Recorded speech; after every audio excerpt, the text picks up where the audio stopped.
Madam President. Thank you, Madam President. Last week, the Washington Post ran an opinion piece titled "Moral Clarity in Gaza." The thesis of the article states that Israel is not interested in cross-border violence. Rather, the goal of the current military action is to establish peace. I believe the writer correctly suggests that Israel has been left with no choice but to act in order to defend herself from the terrorist organization Hamas. The piece also made the important conclusion that Hamas wants to provoke a fight with Israel and that this group is willing to sacrifice their own people in order to win international support and ultimately undermine Israel's legitimacy and right to defend itself. Mr. President or Madam President, there's no question regarding Israel's legitimacy, and there's also no question regarding Israel's right to defend themselves. The international community has affirmed this principle. Further, this body has affirmed Israel's right to defend herself when the Senate recently passed Senator Graham's resolution on this matter. Madam President, as a co-sponsor, I believe this resolution speaks in clear terms. The Senate stands with Israel's right to defend itself, and it demands that Hamas immediately stop attacking Israel. While the Senate has made its position on this issue clear, Israel has been forced to take matters into their own hands.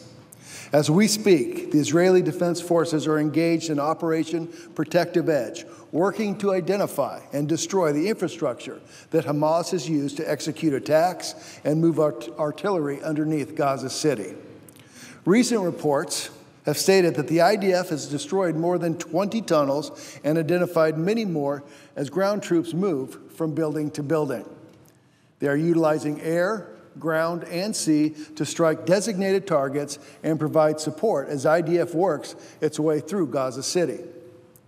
The fighting will likely continue, and more casualties on both sides will increase until either a ceasefire can be negotiated or Israel believes the tunnel system has been successfully negated.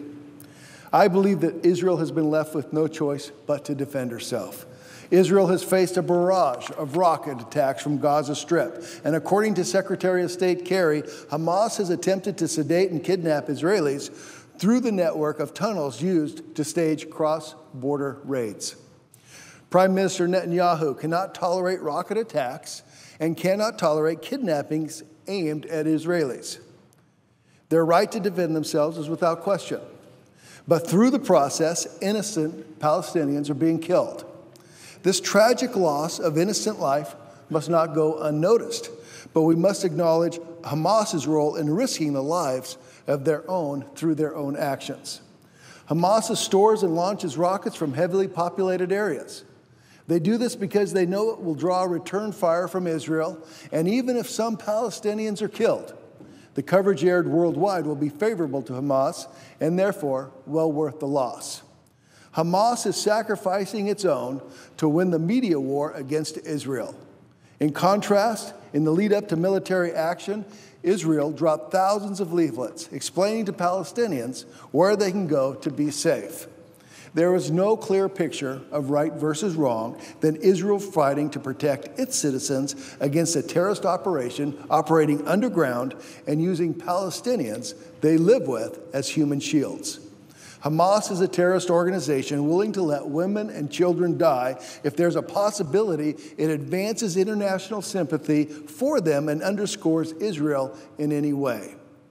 The footage of innocent Palestinians dying in Gaza is tragic, but the blame is not at the foot of Israel. It is on Hamas. Over the next weeks and months, the military action in Gaza may escalate. If a ceasefire is not negotiated, the United States cannot turn its back on Israel. We must continue to stand with them and allow them to eradicate this terrorist threat and shut down these underground tunnels. It is their right as a nation, and the United States must stand with them. Thank you, Madam President, and I yield back. Senator from Utah.